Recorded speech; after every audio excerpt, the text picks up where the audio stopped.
No matter if points are gained or points are lost, there will be much to discuss. For analysis regarding tonight's Winnipeg Jets game, here are Dave Minuk, Ezra Ginsburg, and your host, Drew Mandel. The Illegal Curve post-game show starts now. Good evening, Winnipeg. Good evening, Manitoba. For all those joining us live this evening on our YouTube channel and all of our social media platforms, we say good evening, universe, and welcome to the Illegal Curve post-game show. With Dave Minuk, with Ezra Ginsburg, I'm your host, Drew Mandel. Gentlemen, I fell asleep after the first period. What did I miss? Not much. Not much at all. Six Avalanche goals, Drew. No, Ezzy, come on. You got to be kidding me. Six in a team row. gives up six goals unanswered in the last 40 minutes of a game. That can't happen. Oh, wait. It just did. Colorado 6. The Winnipeg Jets 3. The Jets led 3-0 after 20 minutes and then it went quickly from bad to worse over the final 40. Nice to see both of you. How are you doing on this Friday night? Dave M., welcome home. Glad to see you made it back safe and sound in one piece. Thanks, Drew. Good to be back. It was nice to get a little away from this town and get some perspective, aka sun. Yes, some sun with some warmth. Tell us what's that like.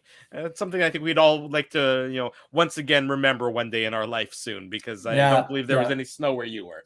No, seeing grass was a different sort of thing, and trees and actually being outside and not scurrying for the indoors. It was nice to experience that. Felt weird to travel. It's been 2 years since I was last on a plane, so that was nice. But a little father, son, cousin, uncle trip up to California, so it was good times. Lovely. Glad to hear you enjoyed yourself and it all went well. Guys, this is an embarrassment. And we're going to go into it. We're going to go goal by goal like we do here on the post-game show. But just from the absolute macro level of this is an embarrassment that should be felt throughout the Winnipeg Jets organization and should give them clarity, if they didn't already have it, as to truly where they stand when it comes to their talent level versus the elite in the NHL. Because Colorado's elite, no question about that. And the Jets looked like the junior varsity against the varsity in tonight's game. Well, you got to obviously start with the first period, and everything was looking up. And then obviously everything started to change, once the Colorado Avalanche started to skate. Like, through the neutral zone, it was just way too easy for the Avalanche to generate offense. And once again, guys, we saw the Jets shooting themselves in the foot. Like, the first goal was, I would classify that as a weak goal. That was Landeskog's first goal, right in front of Connor Hellebuck, and that's just through the 5-hole, and it doesn't count as a power play goal. It was, I think, 2 seconds after the power play had expired. Scheifele took a pretty bad penalty, tripping Nathan McKinnon. So the first goal was obviously a little weaker, and then most of the other goals, guys, were self-inflicted, right? Like, I know you probably want to start with some of the Jets goals, Drew, but I just want to talk, before we get into the goals, I just want to talk about the entirety of this game, the 60 minutes of it, where you have the Jets come out and they have a successful first period in that they're up 3-0. So you can't take that away from them, Dave M. But I thought that the score didn't necessarily accurately reflect the pace of the game in that first 20 minutes. The Jets definitely dominate on the scoreboard, being up 3-0, but it's not like they were really taking it to Colorado. I thought they were just quite opportunistic in getting those first 3 goals. That's not to take anything away from them. You get the goals, you deserve to get the goals. Mm-hmm. But at no point in time did I feel as though the Jets and the Avalanche were really playing the same game. Yeah, look, I think it's fair to say that the Jets were up 3-0, but it didn't feel like it was a 3-0 game. It wasn't completely, in the Jets' favor in that first period. Now they had a lead, and as you said, Drew, at the end of the day, the score is what the score is. You can't, you have to respect it. But yeah. I mean, Ezzy's 100% right. I mean, the second period, ignoring the fact that the Avs came out like a house on fire, knowing that they're 300,000 points ahead of the Jets in the standings, and they should have been playing better than that. But the reality is they obviously outshot the Jets like 11-0 to start the period. Yeah. And the neutral zone was easy, and they looked like a team, like they had looked good, but Hellebuyck had played well, and the Jets got the goals. So I mean, you can't fault the Jets, right? I mean, Adam Lowry scores shorthanded. I mean, that's a huge benefit. Evgeny Svechnikov, nice play by Pierre-Luc Dubois to get that puck over to Josh Morrissey. Svechnikov going through the crease. The Jets were doing all the right things in that first period, but then it started to change. And this Avs team is just too good to sit back on, and they just started to take over the game. And we know, I mean, the rest is history, as they say. Let's get into it. So the Jets open the scoring at the 2:13 mark, and it's Kyle Connor, his 30th of the year. 30 goals for Kyle Connor. He's on pace. He's going to get 40, might even get close to 50. I mean, you can't blame Kyle Connor. He's been everything the Jets would hope for and everything the Jets have paid for and more this year. Assist to Dubois and Brendan Dillon, and it's everything you like to see. It's a great stretch pass by Dillon. Pierre-Luc Dubois gobbles it up. He gains the zone, gets a shot on Pavel Francouz, gets his own rebound, gets another shot on Francouz, and it's only after the second rebound that Kyle Connor jumps on the loose puck and wires it past the Avalanche goalie, and it's 1-0 Jets. Two big, juicy rebounds. The Jets take advantage. Great start to the game for the Jets, scoring 2 minutes and 13 seconds into the game, something that they've had trouble doing, opening the scoring a lot as of late. Yeah, you just broke down the goal pretty good there, Drew. No, I'm serious. I mean, that was all PLD there, right? Like you mentioned it was the second chance as he's falling, and then obviously Kyle Connor just jumps on the rebound. Francouz just gives up way too much of a rebound. And you're right. I mean, that's the type of start and the type of goal that you want. We've talked about it. Even strength goals hard to come by for the Jets all season long, especially off of transition, right? Like that's off of transition, maybe not the classic style of a transition goal, but yeah, it was a really nice goal. And I thought Dubois was an absolute monster in the first period. Obviously in the third period, he lost his temper and, he went to the dressing room for an early shower there. Obviously the game was over at that point, boys. It was 6-3, but yeah, on that goal, that was just pure to me. We got to give Dillon credit. I mean, really nice stretch pass. But to me, that goal, I mean, Dubois, I think probably deserves 2 assists for that one. It's certainly a great goal by Dubois, and the second goal, which comes, 5 minutes and 35 seconds later at the 7:48 mark, it's Svechnikov, his 4th of the year, assist to Morrissey and Dubois, and it's another great play by Dubois, Dave, and you mentioned it. He walks the blue line, keeps the puck in. All the Avalanche players go towards him, abandoning Josh Morrissey, and if we've learned anything about Morrissey this year is that he has a pretty damn good shot. He wires it, and Svechnikov gets the tip on it, and it's 2-0 Jets. Not 10 minutes into this game. Jets got to be feeling pretty good about themselves. Yeah, and Pierre-Luc Dubois has got to be feeling good about the way he's playing that game, because he, as he says, he was like a bull in a china shop there with guys on his back, and the way he maintained the control of the puck at that blue line was impressive, right? And so he held onto it, draws 2, and if he's got 2, simple math says there's one guy who's probably free. And so he knows where Morrissey is, finds him perfectly, and credit to Svechnikov, right? I mean, we talked about throwing Svechnikov back up with Connor and Dubois because of the muscle memory from earlier in the season, and they seem to be clicking. They seem to be the only Jets line right now that's clicking. So at least it's 5-on-5. So, I mean, a good play by the Jets. And yeah, you're right, Drew. They're feeling good about themselves after, that period of time, just up 2-0 on a very good Colorado team, who I think, what was their home record right coming into tonight's game? I mean, they've lost 3 games, I think, in regulation.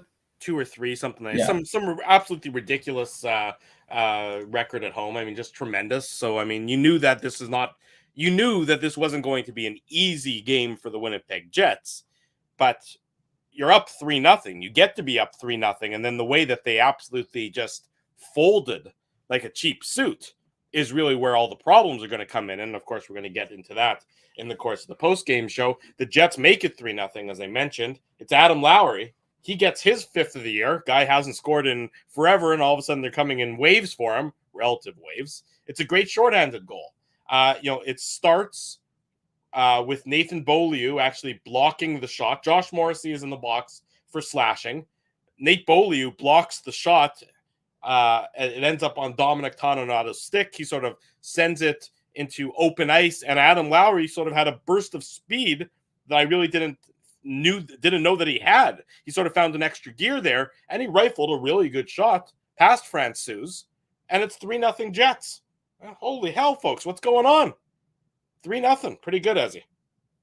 Yeah, absolutely. And you mentioned Lowry, kind of the speed and everything like that. It almost, I always think this with bigger guys, like if you're 6'5", or in Logan Stanley's case 6'7", like because you're that size, like you're not a good skater, right? Like Lowry's a good skater. It's not the fastest guy in the NHL, but you guys know what I'm saying. I think everybody would agree when he needs to, he can turn it on. And you're absolutely right. Like Nate Beaulieu, obviously, is the defenseman on Nathan McKinnon's first goal. He just gives him too much time. So it's unfortunate for Nathan Beaulieu, that happened later. But, that was a big boy block. And I mean, that's what Beaulieu is really good at, right? Like, that's what he's in the lineup for. He's not in the lineup for his his offense. He's in the lineup for his defense. So, yeah, Beaulieu deserves that assist there off of the shin pads. And give Lowry credit, because that was a lot of skating, right? Like, he skates from his own zone and chases down the puck. And you're right, that was a really nice shot. Like Pavel Francouz, that's probably one that you want to have. But give Lowry, a lot of credit for that bad angle shot. And I agree with what you're saying, Drew. I mean, the thing, again, that's so disappointing about tonight's loss is the Jets were in control of this game. Like, when you're up 3-0 on the road, you can't ask for anything better than that. And I agree with you. I mean, Francouz wasn't the sharpest in the first period, and the Avalanche had their chances, and Hellebuck made some big saves. But when you are spotted a 3-goal lead and you need this game because you've already lost the first 2 games of the road trip, and you only have 1 point and you're out of the possible 4 points, I mean, it's just really inexcusable. And obviously you knew the Avalanche were going to push back, and you knew that they were going to score some goals. But I just thought that this, got out of hand, really quickly. And, I thought, even though the first goal I mentioned, Landeskog scored, I thought, Hellebuck, that's one he should probably have, even though it's easy for me to say that. And Landeskog's a really skilled player. And he obviously, that was a set play. Like, he knew what he was doing there. Landeskog has scored a lot of goals in the NHL. Yeah, he walks out. It's just a jam play. Hellebuck's fault. Well, I mean, the 6th. I mean, some of those goals weren't great, and we'll get into them one at a time. It's 3-0 for the Jets after 20 minutes, and I think this tells you a little bit about the mindset and the psyche about a lot of Winnipeg Jets fans and a lot of people who've watched this team all year long. For those who are gambling oriented, let's say, if they chose to look at the odds after the first period with the Jets leading 3-0, you'd find that the Colorado Avalanche paid plus 320. What that means is that if you wagered $100 on the Colorado Avalanche in the first intermission, you'd win 320. Well, a lot of people knew what this Jets team is and what the Avalanche team is, yours truly included, and wagered on the Avalanche because they knew that this Jets team isn't built to protect the lead, especially against a talented team like the Avalanche. And that's, lo and behold, what we saw over the final 40 minutes. Let's get into the final 40 minutes because it gets ugly, and it gets from bad to worse pretty quickly. Landeskog, as you mentioned, Ezzy, gets his 26th of the year at the 3:10 mark of the second period. Mark Scheifele is in the penalty box for tripping. The penalty just expires, and Landeskog sort of just walks out from behind the net, and it's just a jam play. There's nothing pretty about it, Dave. There's nothing fancy about it. He just is able to jam the puck through Connor Hellebuck, and the Avalanche have life early in that period. And it's almost even more backbreaking for the Jets. Not backbreaking, but it's more damaging for the Jets because they probably felt pretty good about themselves in thinking that they were able to kill off that penalty that Scheifele had taken. But just as it ends, basically, the Avalanche are able to get that goal, not officially a power play goal, but for all intents and purposes, it is. And it's 3-1. And immediately, the Jets looked a bit shell-shocked, I would say. Yeah, I mean, and I think, that's 3 minutes into the second period, right, Drew? So, or just over 3 minutes into the second period. And so you've got a situation where you already felt it. Colorado was coming on. You knew that they were applying the pressure, and Colorado's too good a team to, they're allowed to have one sleepy period, but you're not allowed to have a sleepy period against them because they're too good to do that too. And yeah, I was actually surprised because I thought Hellebuyck's positioning looked good on that play.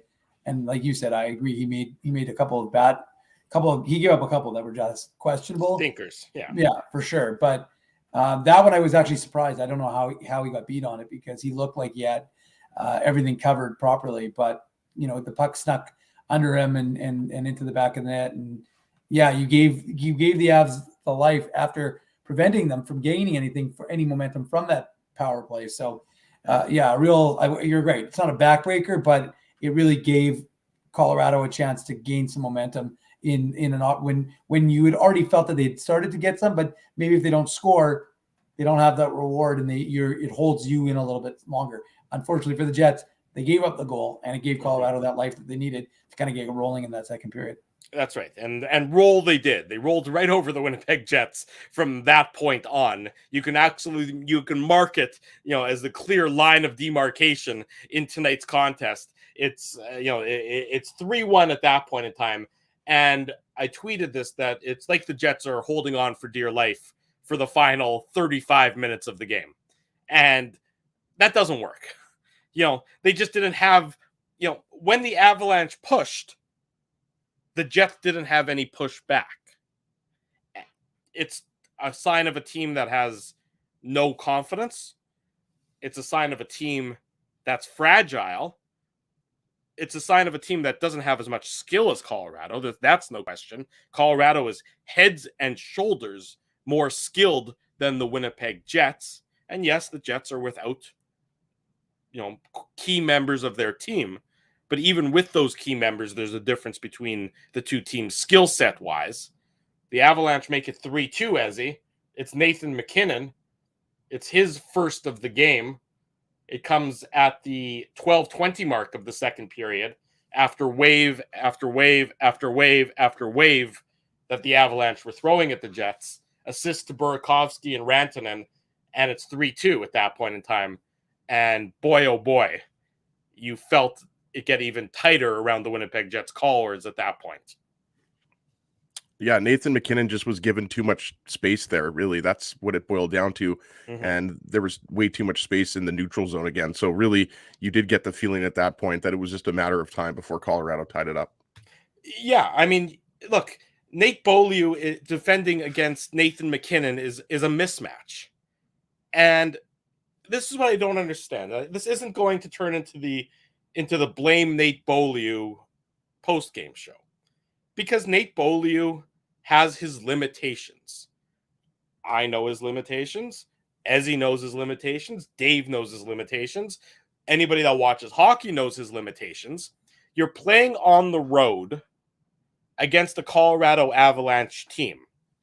You don't think the Avalanche and Jared Bednar and their coaching staff and all of their players are going to be targeting Nate Beaulieu and getting the matchups they want against Nate Beaulieu? Of course that's what they're going to do. It's playing into their hands. I'm not sure what Dave Lowry expects from Nate Beaulieu. Yes, Beaulieu drops too deep into his own zone and gives a great shooting lane to Nathan MacKinnon. But if he steps up on MacKinnon, MacKinnon just walks around him. Nate Beaulieu is too limited in his skill set now at this stage of his career to handle Nathan MacKinnon. You didn't need to watch it happen in order to know that it was likely going to happen. I just don't understand the process that comes into that decision. If you go with Logan Stanley, look, Nathan MacKinnon very easily could have made Logan Stanley look silly as well. But at least Logan Stanley has the reach, has the size. He's going to be able to, he's got more quivers in his arrow in which to defend against players like MacKinnon. Yeah, I think we all agree Logan Stanley should be in over Beaulieu. Let's go to the next goal. Well, I just don't understand though what the logic is and what the thinking is. That's the issue I have here, Dave, is that you're setting yourself up to fail with some of these decisions. It's just continues to be bewildering to me how you can justify it. Yeah, I mean, Drew, as we've long said, Nate Beaulieu is a 7, 8th defenseman on a good team. He shouldn't be in the lineup. It's pretty obvious for most people, I would suggest. So, I mean, if you need him, you can throw him in there. Like I said, spot duty, better than having prospects languishing in the press box. But, I mean, I think it was, like you said, I think it was pretty clear when he was walked a couple of times. And look, I mean, it wasn't a good goal on Connor Hellebuck. I mean, Connor Hellebuck shouldn't have given that goal up. Right? That shot wasn't bad. That shot wasn't as bad as some of the other goals that Hellebuck gave up in tonight's game. But I mean, it's usually one you think he would have. So I mean, like I look, as much as you want to blame Beaulieu, I mean, it wasn't a good goal by Hellebuck either. Fair enough. I can accept your opinion there. It's 3-2 at this point in time after that goal. So the Jets still have a lead. It's sort of hard to believe because it feels like the roof is caving in at that point, but they still have a lead at 3-2. Well, that lasts for a little less than 5 more minutes. Landeskog gets his second of the game, assists to Nichushkin and Nazem Kadri. And now, at the 17-17 mark of the second period, it's 3-3. And, that's how the second period ends. I mean, you can talk about the Landeskog goal. I believe that was the tip. It was a very nice tip. So on that goal... Yeah, go ahead. Sorry, did you want to do it or... No, go ahead. Yeah, so on that goal, I mean, it's just a bad turnover. I mean, Kyle, Mikko Rantanen coughs up the puck, and Adam Lowry is there, and he just has a little back pass to Kyle Connor. Kyle Connor, it's Eric Johnson, I believe, if I'm not mistaken, pinches, and then Nazem Kadri gets the puck back to Valeri Nichushkin, and it was a nice tip. But, I mean, that's just a play in which, the Jets have to transition out of their own zone. So, again, that's an unforced error. And that's what's so disappointing about tonight's loss is, you had a lot of that in tonight's game. Yeah, you had absolutely. You have to play, basically perfect to beat the Colorado Avalanche, Dave. And then the Jets, I mean, expecting perfection is probably too much. It's not realistic. But then you have these unforced errors that compound the matter. In addition to just being out talented, which isn't actually a word, of course, but the talent disparity adds even more to it when you have unforced errors like that. Yeah, I mean, we've talked about it, and as he mentioned it off the top, and he's 100% right. I mean, the transition by Colorado, was so good, especially through that neutral zone. And I saw some of the comments in the chat, and they're not wrong. I mean, it was like watching an NHL team against a junior B team, I should say. And you could see they were dancing around, and the Jets were lucky to be in there, and you could sense it. Like they were lucky to go into the second intermission, just tied 3-3. Right. And and you're sitting there and you're looking at this team and you're thinking to yourself, like, how do they not have any pushback? I mean, you're supposed to have something. And you don't have anything. You have nothing in the tank. And I saw the quote, Mike McIntyre was quoting Pierre-Luc Dubois. Yeah. And he said they just weren't fast. And he said that they were not here. You've got to fight fire with fire. Still trying to find their identity. He said they got 52. Hold on. Pierre-Luc Dubois got too slow and passive after the first period against an elite team. And that's true. And that's what they did, right? And so you can't do it. I mean, it's just clear as day. I don't think anybody's going to think that that's rocket science by that statement. I mean, you just can't. You can't do look. Colorado's got 60 points now. Yeah. Or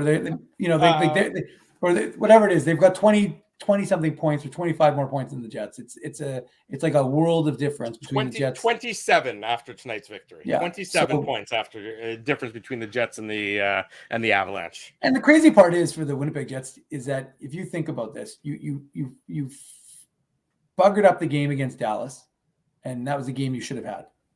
And you had a 3-0 lead against a very good Colorado team that if you showed any heart and any commitment to playing like a team, then perhaps you walk out with points. You're not that far. You wouldn't have been that far out of the playoffs. Like, that's the crazy thing. You found yourself 6 points out, despite the fact that you haven't played well. You've lost, 4 games in a row now? And you would have only been, in theory, if they would have won tonight, they'd be 4 back of Edmonton in the second wild card spot. So, I mean, it's crazy to think that this is a team that, like, it looks like it's the end of the line for them, but really they're in theory not that far back, and yet they're pissing it away. And yeah, it's only game 52, but it's also game 52. And you have 30 more. And we're seeing we're seeing with all of these games going to extra points or extra time, overtime, shootouts, whatever, that teams are gaining points. So it doesn't look like a lot, but it actually ends up being quite a bit. Yeah, it is. I mean, it is hard to believe. And then, so the third period begins, and you've had a horrible second period. But, silver lining, it's tied. The game is tied. You flushed, the first period, you won. Second period, you lost badly, but you only got to win the third. That's all you got to do. And there was no push. It's, to me, Ezzy, that's as concerning as the fact that they gave up 6 unanswered goals, is that when the third period begins and you have an opportunity to get back into the game or retake the lead just by scoring 1 goal, you had nothing. They had no push. They had no fight. Burakovsky gives the Avalanche the lead, the game-winning goal, at the 56-second mark of the third period. A bad goal. This one was a real bad goal by Connor Hellebuck. But where is the professional pride to try and get either the tying goal or just to stay in the game? Well, if you want to just talk about this goal, it wasn't just Hellebuck that makes a bad play. Pionk turns the puck over in the neutral zone. It's a terrible line change. And, you say they don't come up with a fight. I mean, Lowry came up with a massive hit to start it with the third period. So obviously he was fired up and ready to go. Obviously the Jets, lost this game, Drew, but I'm saying Lowry was doing his best and Lowry had a really strong game. All I'm saying is it's like that hit did absolutely nothing. Nobody was paying attention. That didn't inspire anybody. So that's all I'm saying. But I mean, it was just an awful line change, really, is what led to this goal because nobody was in position. I mean, there was absolutely nobody in position there. And I think it was Dylan DeMello back, if I'm not mistaken. And he's the only person back. And it's, it's just a cluster F. And that's what happened on that goal. To me, it was really the line change. Obviously, the turnover didn't help. But you had Brendan Dillon already going off the ice. And Josh Morrissey couldn't do much because he had just got on the ice and he was coming back into the play. So he can't do much, right? So it was just an awful line change. I don't know how a line change like that happens that early in the third period when the game's tied. It's hard to believe that at game 52, there's still no cohesiveness on this team, to your point, Ezzy. Talking about the bad line change there being a factor in what turns out to be the game-winning goal. It's just, it's like these guys still oftentimes are playing as if they've just met each other for the first time before puck drop. That to me is the most perplexing part of this. Look, the Jets don't have as much talent as the Avalanche do. That's clear to anybody. But it goes deeper than that for me in that they just don't seem to have any synchronized approach. And no matter how close they are to the playoffs and the standings, it's hard to believe that synchronized approach is going to come if it hasn't come through the first 52 games, that it's all of a sudden going to come in the last 30, Dave. Yeah, I mean, it may be, Drew, but it'll be probably too little too late at that point. And you're going to be left going, well, we had a good run. We we had a good run, but we ran out of runway. Well, that's all well and good while you're golfing and the rest of the NHL is playing in the playoffs. But I mean, those are just excuses, and excuses are for losers. So I think ultimately you have to. It's what you're going to show on the ice that really matters, not the spiel you give us after the game. Mm-hmm. And we liked our effort. We played. Come on, guys. You can't say that. You can't play like this Jets team. There's one thing that's been consistent about this Jets team. More often than not, we're not talking about a 60-minute effort, and we're talking about one thing I was thinking as I was watching this game was, well, at least you can blame the loss on everybody. Like Hellebuck wasn't great, the rest of the team wasn't great. As said, and I agree, Pierre-Luc Dubois was good, Adam Lowry looked good. Yeah, but other than that, like it wasn't a great effort, and it's become a common theme in these shows when we talk about, really good teams can afford to do that, right? The Colorado Avalanche, and I wouldn't even say they fell asleep. They didn't even play because, like you said, Drew, they were in the first period. Mm-hmm. I think Frank Hughes didn't have the best game, but like overall, like Colorado was still in that first period. But like, the Jets, these situations they put themselves in, right? Whether it's against Pittsburgh or whomever. Yeah. And they allow teams to, get back into contest. The Dallas game, there's so many examples this season that you can point to. And again, what the Jets are going to realize, I think, is that when you have to tabulate the points at the end of the year, as I think, as he mentioned this either last show or the last Saturday show, you're going to look back at all of these games that you lost to the Vancouvers and the Arizonas and the Seattle, whatever it is, and you're going to lament them because you're going to say, well, wait a second, why aren't we in the playoffs? Well, it's because we lost all of these games and we gave away points to games like Pittsburgh, and there's so many examples, unfortunately, for the Jets throughout the course of the season. So they're showing you who they are, and in the NHL, some teams, the old Jets, the 2017-18 Jets could sometimes forget to play. Yeah. I mean, if that's the problem, right? Some of these guys still think that they are the 17-18 Jets. That team was good enough, if they didn't play a full game, that they could come back and play and win. And I mean, Ezzy and I were in that building for so many of those games. And even if the Jets were down in the third period. Yeah, Drew, where were you? I had kids, unfortunately. Or Ezzy would look over at me and he'd be like, well, the Jets are coming back in this game. They could outscore their problems, right? Like that's right. They really could. Hellebuck was, one of the best goalies in the league, if not the best goalie in the league. And they had, that right side with Buff Trouba and Tyler Myers, not to mention, Patrick Laine and Ehlers coming into their own right. And, just skipping ahead though, Dave, to the fifth goal, like, I mentioned the unforced errors. Like, you go back and I just watched the replay from NHL.com and like, I don't want to pick on Nate Schmidt here because I believe he was at the end of a shift on that fifth goal. But, Nathan McKinnon forces him to turn over the puck to Mikko Rantanen. Then the puck goes back into the corner to the left of Hellebuck. Kyle Connor just gets beat by Andre Burakovsky. Like it's a, what do they call it, Drew, in basketball? It's like a jump ball, right? Like it's Kyle Connor and Burakovsky, like whoever wants it. It's just a one-on-one battle, and then it goes back to the point.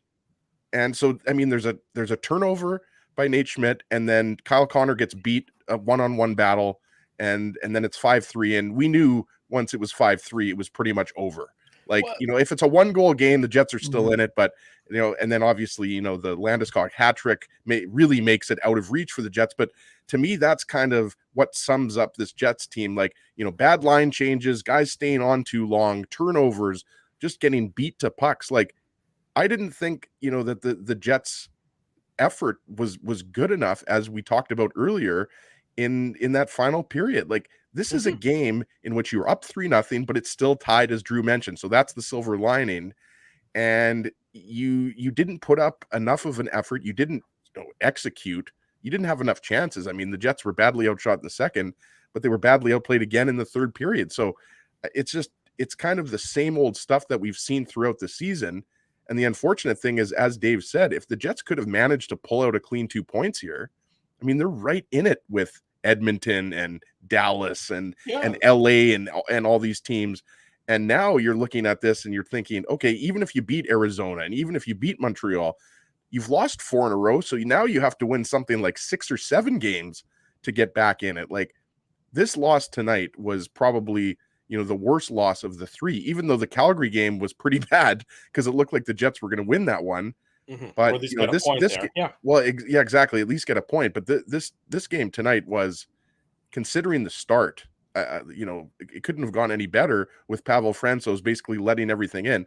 I mean, not taking anything away from the goals because, they were hardworking goals. And when it comes to Lowry's goal, that was a beauty. Mm-hmm. But it's so frustrating because you just see the same things repeated over and over again. And there's no reason to think, at game 52, anything's going to change at this point. Well, to your point, Ezzy, so Burakovsky scores at the 56-second mark. Yeah, it's a deflator, but you're still within a goal. And it wasn't until the 12-13 mark that McKinnon made it 5-3 and, officially iced the game. The Jets weren't coming back from 2 down. But between the 56-second mark, between Burakovsky's goal and McKinnon's goal, where was the push? Where was the professional pride that said, F this, F this, we were up 3-0, now we're down 4-3. I can't let this happen. And I being, the collective I of the Jets players, demanding that they get back into the game or demanding that they tie it up or at least demanding that they get an opportunity. And there was none of that. There was power play opportunities. Remember, Rantanen took a penalty at the 4:03 mark of the third period. The Jets had a power play while they were only down a goal. Weren't able to capitalize. It's just that the give a damn factor when the adversity was right there was not good enough. Well, and to me, I agree, Drew, and I think, in that third period, like, let's be honest, the Jets weren't playing their fourth line much, right?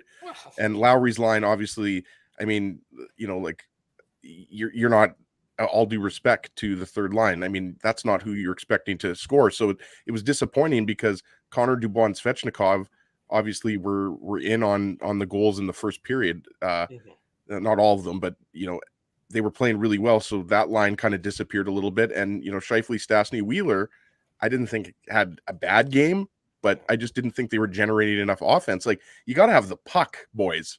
And if you look at natural stat trick, which I just did, I mean, it was over 60% the possession for Colorado at even strength, at least, right? Yeah. So, I mean, they didn't have the puck. There wasn't enough sustained pressure. There wasn't enough shots. There wasn't enough everything. More anything, more everything, right? So, I mean, it's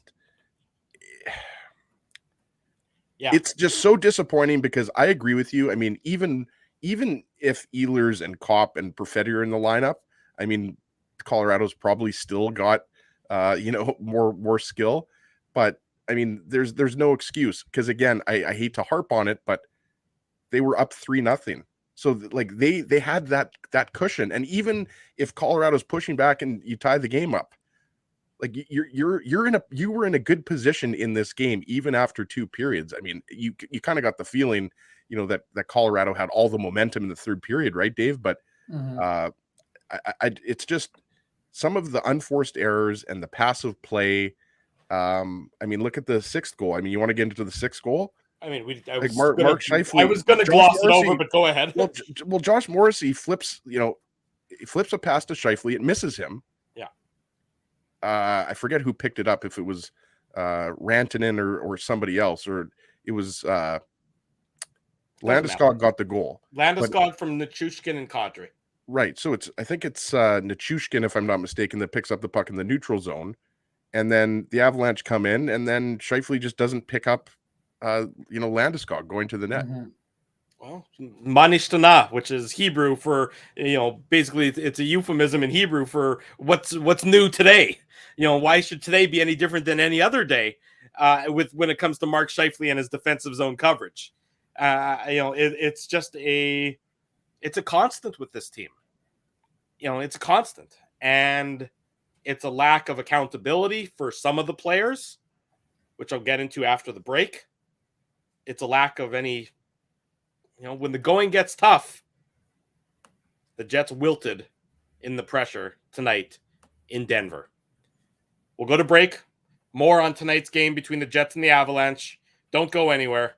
You're watching the Illegal Curve post-game show. We're live on our YouTube channel. We're live on all of our social media platforms. Jerry Seinfeld, Chris Rock, Jon Stewart, Dennis Miller, Brad Garrett, the biggest acts and all the up-and-comers. They've all made their mark at Rumors Comedy Club, North America's longest-running independent comedy club.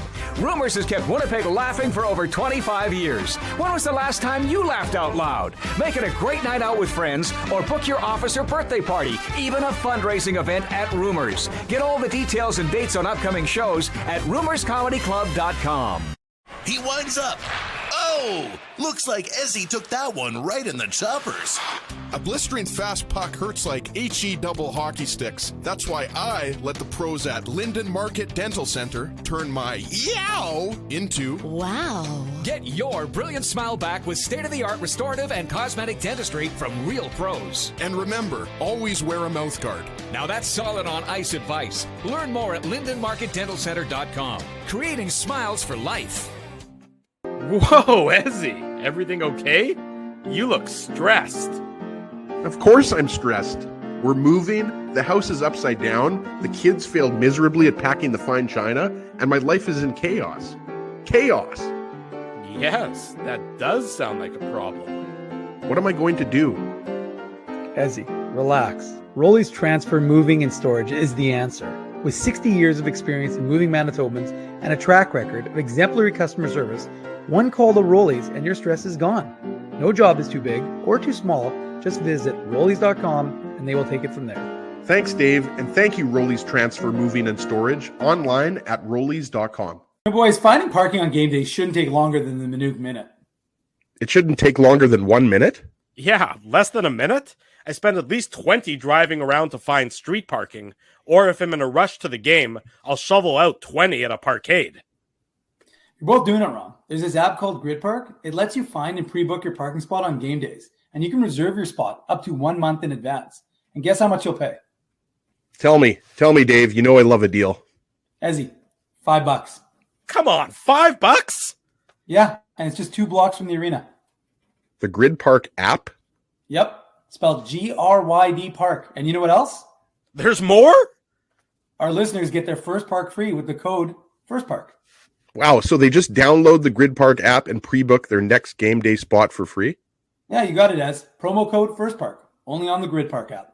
Hi, it's Drew from Illegal Curve here. Selling your home can be stressful, but it wasn't for me. Thanks to my friends at Zappia Group Realty, they made the process so easy. My home sold within 48 hours and with multiple offers. Zappia Group Realty took care of everything with their exquisite customer service and attention to detail. If you want to sell your home for more in less time, get started by talking to Frank and Mauro Zappia of Zappia Group Realty. Online at zappiagroup.com.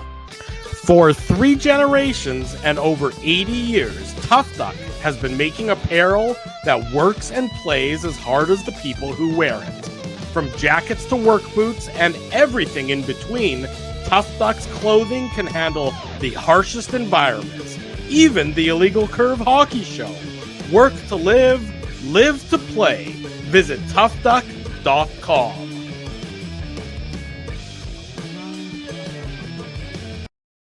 "20 minutes after 11, welcome back to the Illegal Curve Hockey Show. Friday night, we remind you, Saturday morning, in about 10 hours or so, the Illegal Curve Hockey Show will be back here on this fine YouTube channel. We encourage you to join us as we talk about tonight's game, as we look ahead to Sunday afternoon's game in Arizona, look back at the week that was, look ahead to the trade deadline, which is rapidly approaching. Lots to talk about as it pertains to the Winnipeg Jets. We'll be joined by Jim Toth. We'll be joined by Mike McKenna of dailyfaceoff.com. So join us tomorrow, 9 a.m. for the Illegal Curve Hockey Show.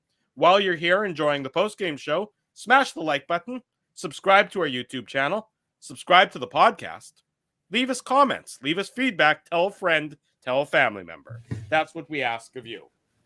Gentlemen, what do you make of Blake Wheeler, the captain of the Winnipeg Jets, Mark Scheifele, an associate captain of the Winnipeg Jets, 2 guys who were -4 each of them in tonight's game? Not that plus minus is the be all and end all, but they certainly weren't good tonight. And even their head coach, Dave Lowry, alluded to that fact. What do you make of neither of them speaking to the media after the game? It was Pierre-Luc Dubois who spoke tonight, and I believe Josh Morrissey as well. But I might not be right about the Morrissey one. I know it was Dubois for sure was the one who spoke first to the media in Denver. If you're the captain of this team, if you're Blake Wheeler, and the entire organization has basically built this team in your image, don't you have to speak after a debacle of this nature? Yeah, I think so. Because as you mentioned, he's the captain, right? There's an expectation that the captain will speak. Things have changed a little bit, and I realize the Jets are on the road, and there's not as many media, but that doesn't matter. The point is that Hammer wanted to speak to Blake Wheeler. No, I'm obviously joking. Jeff Hamilton of the Free Press is there, but yeah, no, I think we don't know why. I mean, we don't know what did he just not want to talk to the media? Well, Hamilton requested him. He requested. So this is what Jeff tweeted. Sorry, Ezzy. I requested Blake. I request this is from Jeff Hamilton's Twitter feed. I requested Blake Wheeler with Pierre-Luc Dubois also an option if Wheeler wasn't made available. I also wanted Adam Lowry, who in my mind is a big part of the leadership group. I'm told we got. He also had a great game. I thought Lowry and Dubois were the two best Jets, and the two Jets who played with the most heart from start to finish of tonight's game. I'm told we got Dubois because he wanted to talk after the game. Thus, Wheeler wasn't asked. If you're Blake Wheeler, that doesn't really make sense to me. Well, usually you don't let the players. Well, that's not something that. Well, no, but I mean, that's just not usually how it works. I mean, again, things are different opposed to the way it used to be, where reporters would go into the room and they could basically talk to anybody, unless there was a reason why. I mean, all three of us have, been in many dressing rooms, at Canada Life Center over the years. So we know how it works, but for everybody else, that's usually how it used to work, where, you would just go in there and talk to anybody who you wanted. I mean, sometimes guys would leave a little bit early, or they would say, they weren't speaking to the media, which is fine. But for the most part, I mean, the head coach has to speak, right? And it's usually the captain or the star players, or players that had something significant happen in the game. So if a guy scores a goal, he talks to the media, or if the goalie had a really good game, even if the goalie had a bad game, goalies are usually requested and stuff like that, right? So I don't know, what his reasoning would be, or what the Jets' reasoning would be to pick another player over Wheeler, but I mean, they weren't good Wheeler tonight. Sorry, Ezzy. Dave, I want you in on this too. Wheeler has to step up and speak. And yes, I agree. And look, we know what Blake Wheeler is as a player. He's intense. He's fiery. He's not the nicest guy in the world, but that's okay. Nobody needs him to be your best friend. It's incumbent upon him, wearing the C on his jersey and being the highest paid player on this team, and having a lousy performance on top of that, to come out and own it, to come out and face the media. And with all due respect, it's not like the questions are that difficult. The questions aren't that challenging. Blake, well, you know what's going to be asked. I mean, right. These guys are all on where did the game turn? I mean, we've heard that type of question when a team is up 3-0, Dave, and then the other team scores 6 unanswered goals. There's a good chance that the questions are going to revolve around what went wrong in period number 2 and period number 3, right? So, but getting back to what you're saying, yes, I think. Well, look at fans. I think Jets fans, let's hear it in the chat. I think Jets fans would like to hear from Blake Wheeler. I mean, you don't hear from every player after every game, but again, this is the captain we're talking about here. So again, there must have been a reason why he didn't want to talk to the media, but to me, it's not really acceptable, whatever that reason was. Dave? Yeah, I mean, I think it's a testament to leadership, is not when you speak after a big win, but after a loss. And again, because of my I was paying attention. I don't think that's the real Bobby Hull, by the way, Dave. I thought it was. It's got a third L in there, but I'm sure that it's the only difference. Well, but anyways, the point is that it's a responsibility. It's, I mean, I don't care if you don't like doing it. It doesn't really make a difference. It's part of the job. I mean, and when you wear the C on your chest, that's just the reality of doing that. And if you don't like it, well, then don't wear the C on your chest. But you can't just do it in the good times. And like I said, Blake Wheeler's spoken plenty of times when things aren't going well for the Jets. But I mean, Pierre-Luc Dubois and Nate Schmidt spoke after the game in Calgary. Mhm. Connor Hellebuck and Josh Morrissey spoke after the game in Dallas. So if you're the captain of the Winnipeg Jets, why aren't you speaking? I mean, your team has now lost 4 games in a row. Yeah. Your chances of, so what, you're going to go spank Arizona, maybe, and you're going to come out and speak? Well, I mean, it doesn't really hold a lot of water because it doesn't happen when it needs to. And so that to me is a sign of leadership. Pierre-Luc Dubois spoke, like I said, on Calgary when they lost that game. Mm-hmm. And he wasn't happy, obviously. Well, he's not happy again today. And he chose, look, and again, as he's not wrong. I mean, the reality is that it's different. Like you just said, we only get a couple of players, right? Yeah, but it's not like it used to be. So, I mean, your likelihood, it's just, look at, I think we can all agree that we would have liked to have seen Wheeler as opposed to anyone really, because that's who you want. That's who sets the tone for the team. That's the spokesperson for the team. And, obviously you guys know what I'm talking about, right? But, let's focus on the play on the ice though. Let's get back to the Wheeler and Scheifele play on the ice. For sure. To me, they've really stepped up their game over the last couple of weeks. Wow, but not tonight. They were clearly outplayed by the Avalanche's best players. Gabe Landeskog, Nathan McKinnon, Nazem Kadri, Mikko Rantanen. Cale Makar is unbelievable. Cale Makar is going to win a Norris. I don't know if he's going to win it this year. This Avalanche team is absolutely stacked. And then they're talking about bringing in Claude Giroux as the third line center. Like, I mean, this Avalanche team, what are they? The 2002 Canadian Olympic team? Well, I know exactly. Well, just the 20-year anniversary just happened, right? So, yeah. I mean, it's it's incredible. Like, I mean, especially considering that they have elevated their game since the All-Star break, and tonight they didn't have it. And this is a game in which you have to have it if you're the Jets, because yes, you still have a 10% chance at making the playoffs. If you're able to win 6 or 7 games in a row, maybe you get back into a playoff spot. But right now, who thinks this team's going to win 6 or 7 games in a row? No Obviously, one. Because I just said that I jinxed it, and they're going to win 6 or 7 in a row. No chance. They just don't have anything. Honestly, though, guys, like, this is just the leadership, and I think is it a coincidence that Pierre-Luc Dubois is speaking? Like, could that be the future captain of this team? Well, it certainly seems that he's the one. Look, if more players played with the level of passion that Dubois and Lowry played with tonight, the Jets would be in a much better position.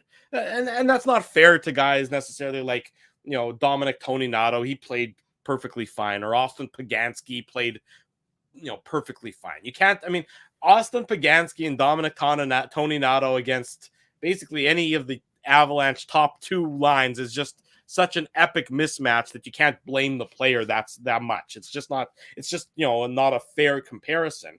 But, from my perspective, Wheeler and Stastny, and not that Scheifele was good, because he wasn't, but Wheeler and Stastny just looked so slow out there compared to the Avalanche. Now, the Avalanche make a lot of people and players look slow, but it was, to me, especially noticeable that just Wheeler and Stastny just looked like they had no answers for what Colorado was doing to them.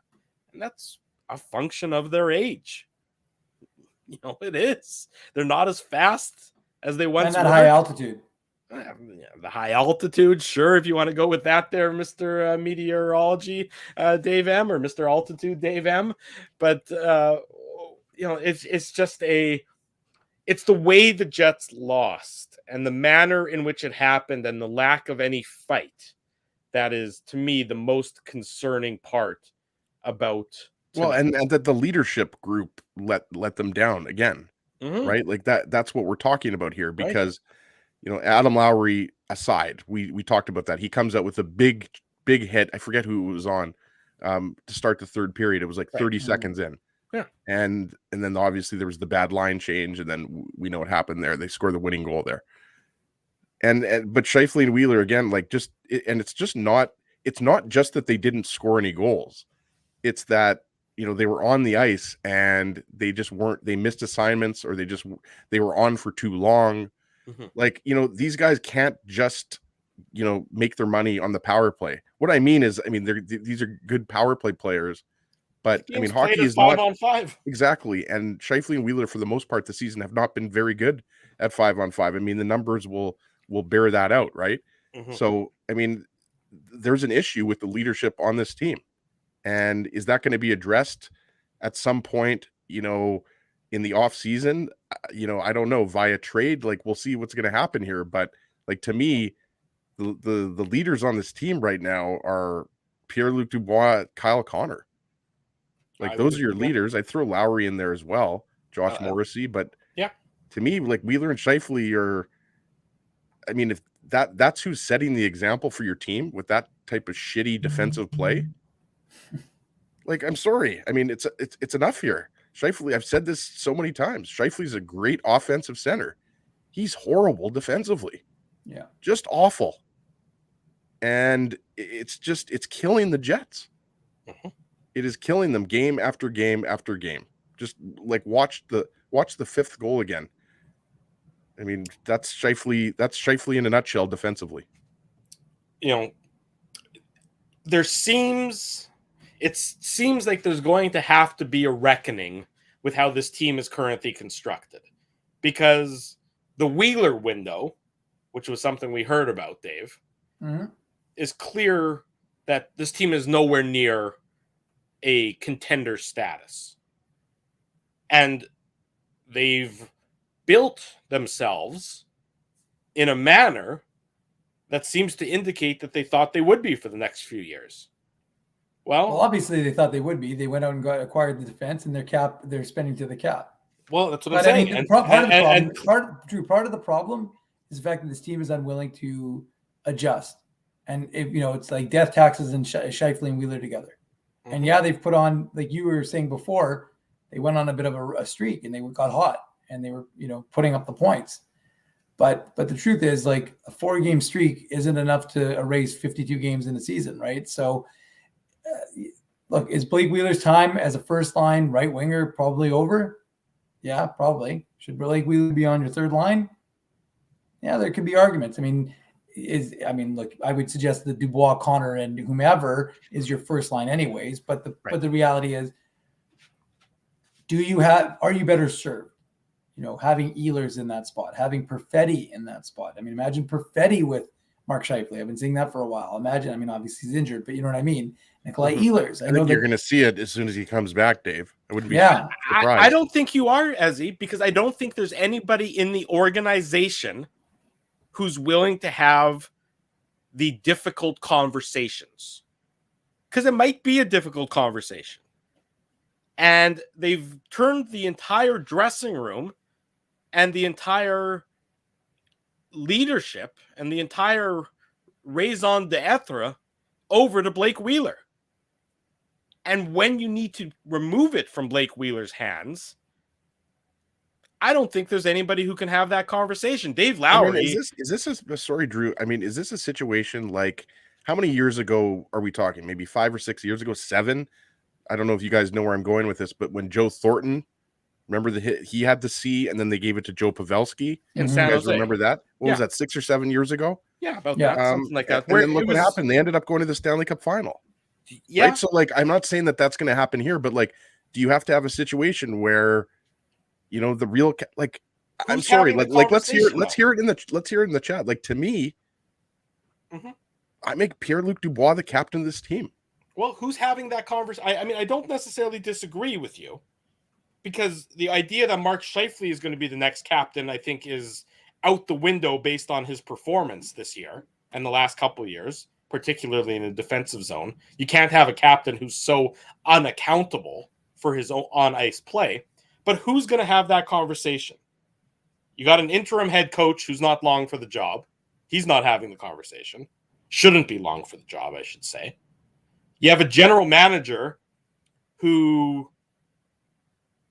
speaks as often as the groundhog comes out to see a shadow, and even then is on thin ice, I would suggest, should be, whether or not he is, based on his, performance, and never mind the other thing that's been going on all year long, where I said earlier in the season I thought he should have lost his job.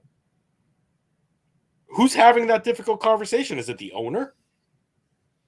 Maybe. I mean, I don't know. If it's the owner, I think it has to be, everyone. Well, but really, or not. I mean, it could be Chevy and, somebody else on the team. It could be, Mark Chipman might be involved in that. I'm not sure, but I mean, just watching this, look where the Jets are right now, right? 20th out of 32 teams, 5 or 6 points, whatever they are, out of a second wild card spot, which, by the way, right now, if whoever is in that second wild card spot, whether it's LA, whether it's Edmonton, is going to get shit kicked by Colorado in the first round. Pardon my language. My kids are asleep. So, I mean, I'm glad it's 11:40. Like, honestly, though, okay, yes. 3 years ago, Tampa Bay got swept by Columbus in the first round after having, 125 points? Yeah. Dave, what was it? Like they broke the Red Wings record, 62 That's wins, right. 63 wins, whatever it was. So yes, somebody could pull a Columbus, but come on, like this Colorado team, especially if they bring in like a guy like Claude Giroux or whoever they bring in, they're already stacked. So, I mean, even if you do make the playoffs in the West, I mean, this has been a monumental failure this season, and anybody who's watched this team can see who has been the heart and soul, and not only heart and soul. I know a lot of people hate, those words, but who has been the best player, the most consistent player, the guy who gives a shit the most, and it's Pierre-Luc Dubois. Kyle Connor is the other guy I mentioned. Like all year long, these are the guys. Like Kyle Connor, I realized, like, we talked about on the what was it, the fifth goal, he gets beat by I think it was Burakovsky there. Like he has his defensive shortcomings, there's no doubt. The guy has 30 goals right now. He's going to easily score 40 goals. So you can't really knock Kyle Connor that much.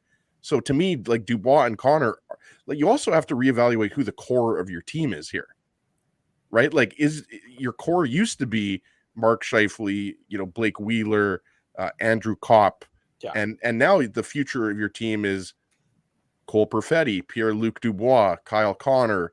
I mean, you've got Ville Heinola on the back. Like, there could be massive moves in the offseason if this continues and the Jets miss the playoffs.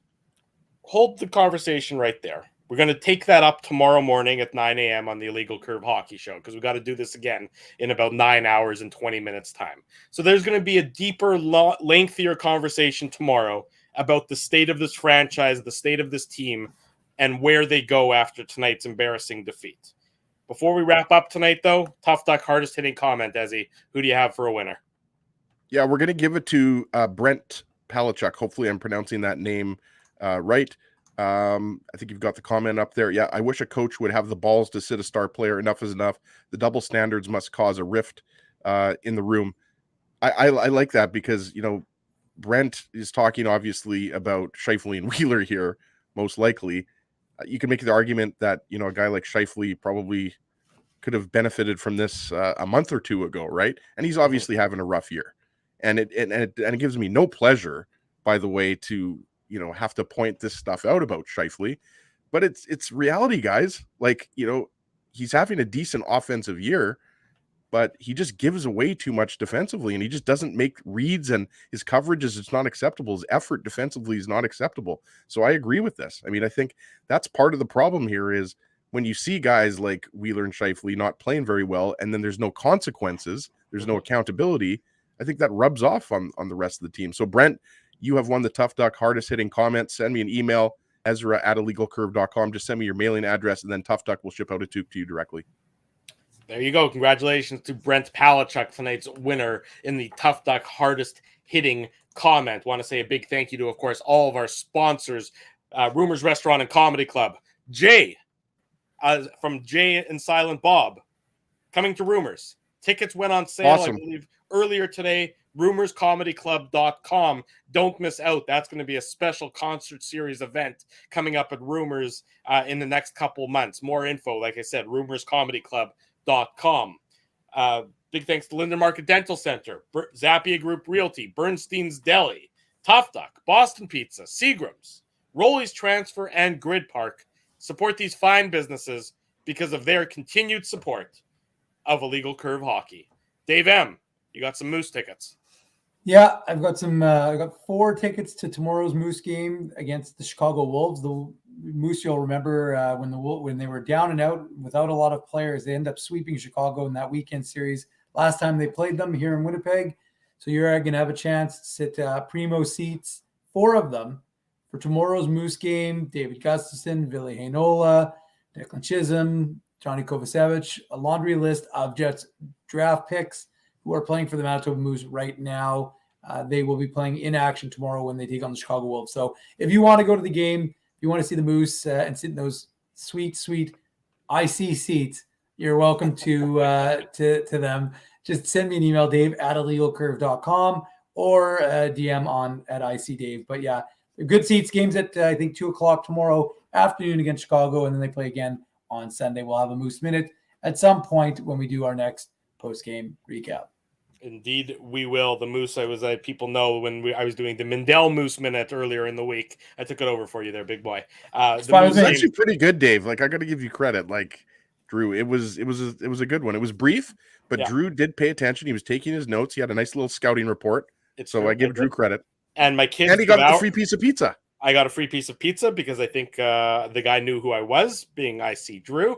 And my kids devoured the popcorn like nobody's business. So, yes, it was a very entertaining Mindell Moose Minute earlier in the week. But I'm glad to not according to our boy T. Kona Pauly.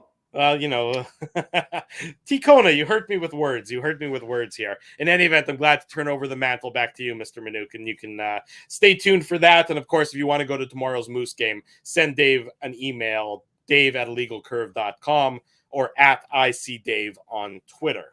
We'll be back in 9 hours and 15 minutes for more Winnipeg Jets talk. That's tomorrow morning on the Illegal Curve Hockey Show. Jim Toth and Mike McKenna join us as our guests on the program. We want you to be there as well, so come back tomorrow morning and join us in the chat room. If you haven't already done so before you depart for the evening, smash the like button, subscribe to the YouTube channel, subscribe to the podcast, tell a friend, tell a family member. The best place to be is the Illegal Curve YouTube channel, Saturdays at 9 a.m.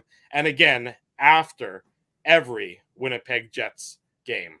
For Dave Manouk, for Ezra Ginsburg, I'm your host, Drew Mindell. Until tomorrow at 9 a.m., we wish you good night and good luck, and thanks for watching the Illegal Curve postgame show.